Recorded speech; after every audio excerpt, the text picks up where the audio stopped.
You're listening to the Jefferson Exchange. Thanks for joining us. The JX starts today with the debrief, where JPR reporters discuss the stories they've been covering this week, including a new ballot measure in Ashland, Port Orford's dock revitalization, and a judge's recommendations regarding the Bandon School District.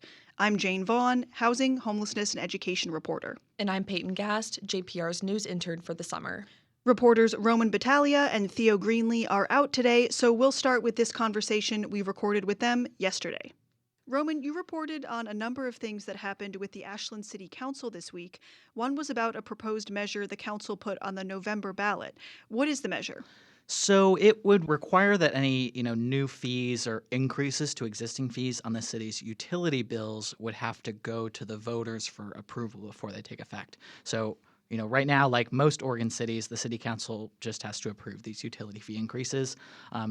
But this would change that. And there's also some small carve-outs in it for increases due to inflation, state law, and these franchise fees.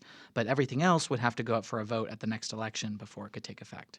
Okay, so utility fees, are we talking about water and electricity rates? No, so those are set independently. This is for these utility fees that are kind of extra fees tacked on to a resident's utility bill. It's because, like Ashland and like most cities manage their own water use, and Ashland also manages the electricity. So the utility fees can be used for different things, like helping to fund the police, the fire department, city parks maintenance, stuff like that. So they've been a tool for Oregon cities to help deal with rising costs rather than approving something like a levy, which can be more difficult and also needs voter approval. And Oregon's property tax rates have not been increasing fast enough to meet inflation, so that's where these utility fees can come in and help fill that gap. And you also reported that this was originally a citizen's petition. Why did the city council take it up instead?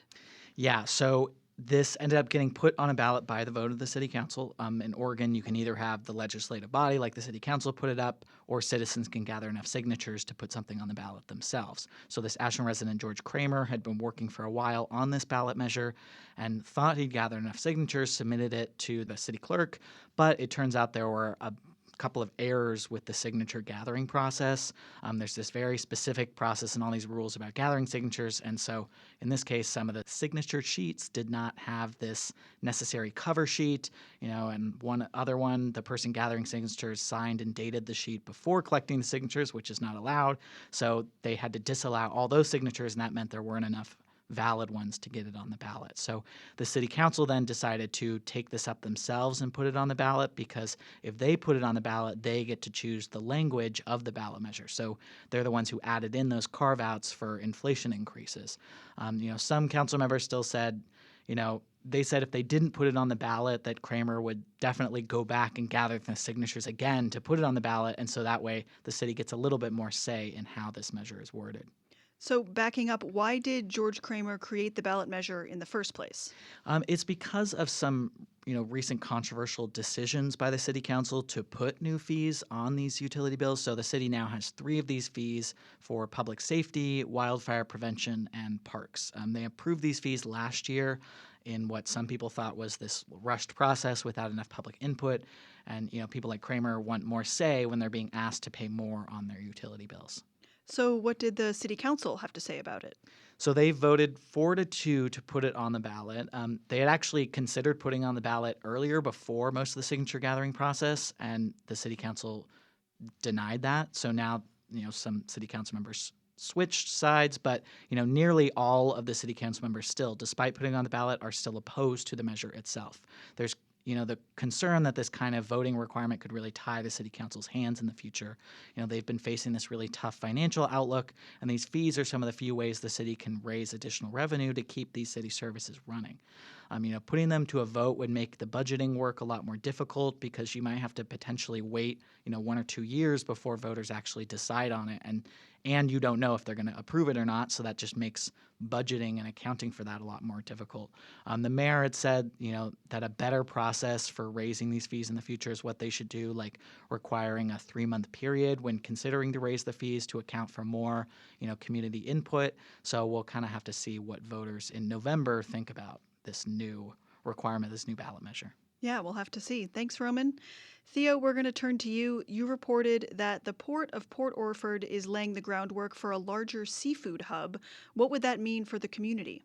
Well, the basic idea here is to give the local fishing fleet more infrastructure on the waterfront. And roughly 30% of the community members in Port Orford either are fishermen or work in, kind of the support industries.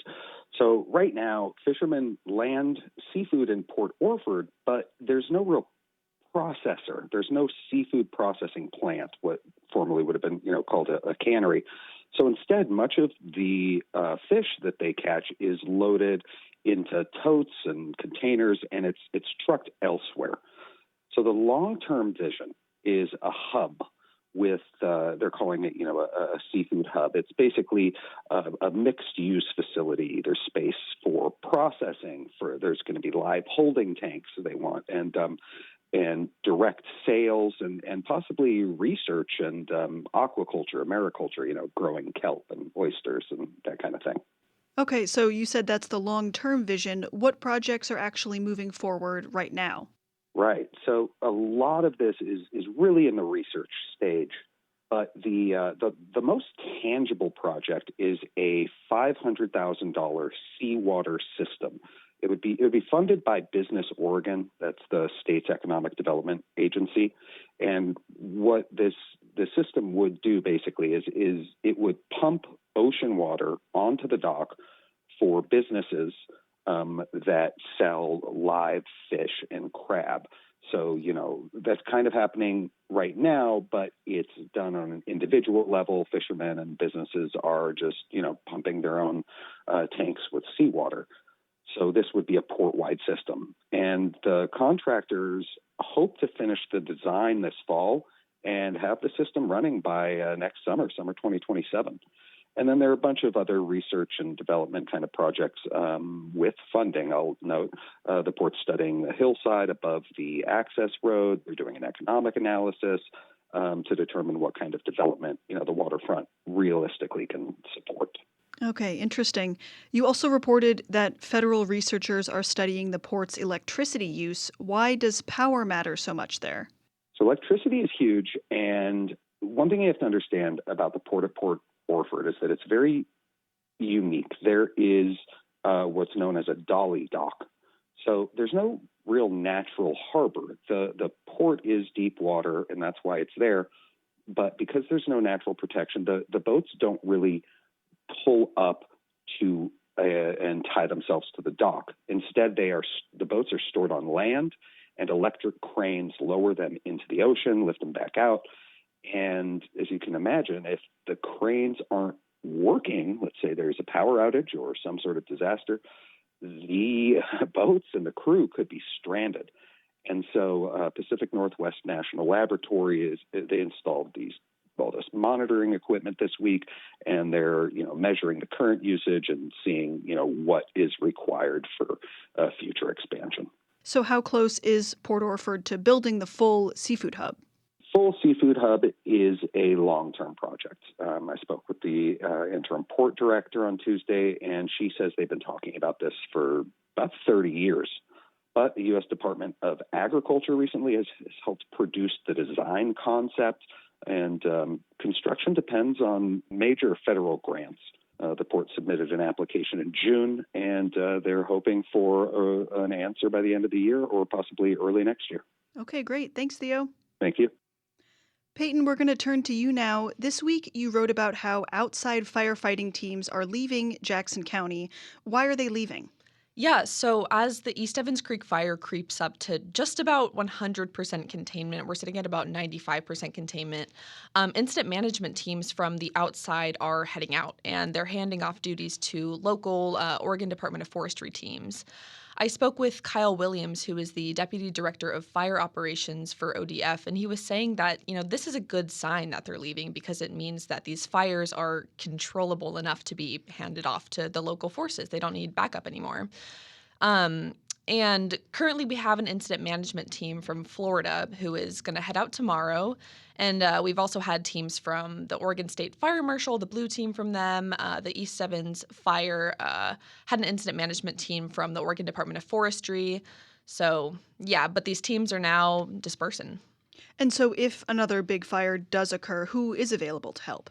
Yes, so Samantha Cadera is the public informations officer with ODF Southwest, and she was saying that local forces are always ready to go out for initial attacks. So we have, those local teams for one.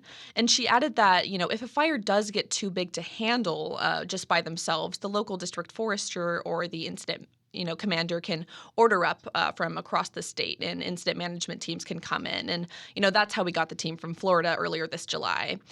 And part of the reason the local teams do that, they hand off these big fires, is to be able to, manage this initial attack. And so the teamwork among these different services is really what's helping to put these fires out. Right. It's a lot of coordination across a lot of different groups to address it. And so where are those outside teams heading? So the incident management teams, they work on a cycle. So when they get done with serving one fire, they'll take a break and they'll let another team come in to continue working on it. And then after their break is over, it's just as simple as, going to the next big fire. So the one sentence summary is that, yes, these teams are leaving, but they really are just one call away should another big fire just get too big for local forces. Great. Thanks, Peyton. Thanks. And Jane, we're going to turn it around to you now. You had a story this week about a judge's order regarding the Bandon School District. What did they say? So the judge wrote that the Bandon School District did violate state law when it involuntarily transferred some of its teachers last spring, about 4 of those teachers.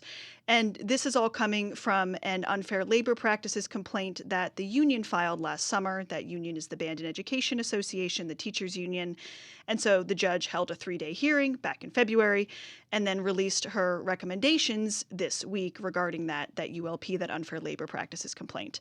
And she wrote that the district did violate state labor law because they transferred these 4 teachers after contentious union negotiations. They were in bargaining at the time. The teachers were members of the bargaining team.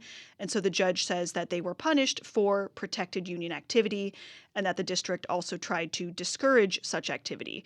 And union actions are protected under state law, so you can't do that. This judge's order is not final yet for reasons I will explain. It's a recommended order, but she did also question some of the credibility of some of the district's witnesses. She said there was no evidence to support the district's reasons that they gave for transferring the teachers. She said that the former superintendent, Shauna Schmierer, some of her statements strain credulity, so she really did side with the teachers there. And can you give us some background on the situation in Bandon? So there's been a lot of turmoil over the past year and a half in this small district. There have been allegations of administrative misconduct. Employees have resigned. School board members have resigned. There's a third-party investigation that they started. Some administrators that were mentioned in the complaint, including that former superintendent Schmierer and the high school principal, Sam Dockery, have since resigned.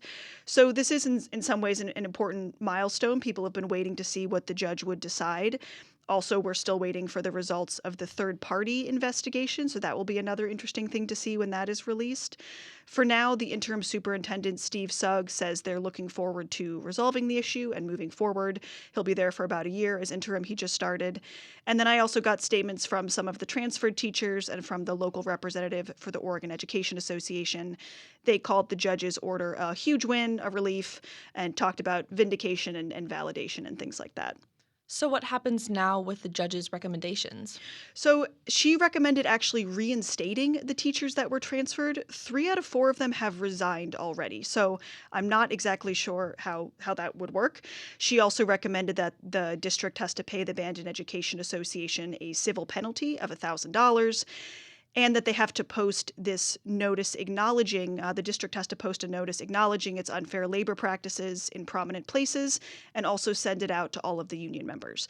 The thing is that this order is not final. As I said, it's called a recommended order, which is part of the process at the Oregon Employment Relations Board. So both parties now have 2 weeks to file objections with this recommended order.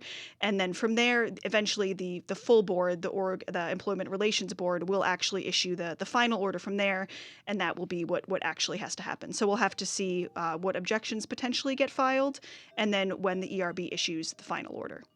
Okay, thanks, Jane. That's it for the debrief this week. Thanks for listening. You can reach the newsroom with comments on our coverage and suggestions for things we should cover in the future through our news tip line. That's on our website, ijpr.org. And you can find this program and more at jeffexchange.org or on your favorite podcast platform.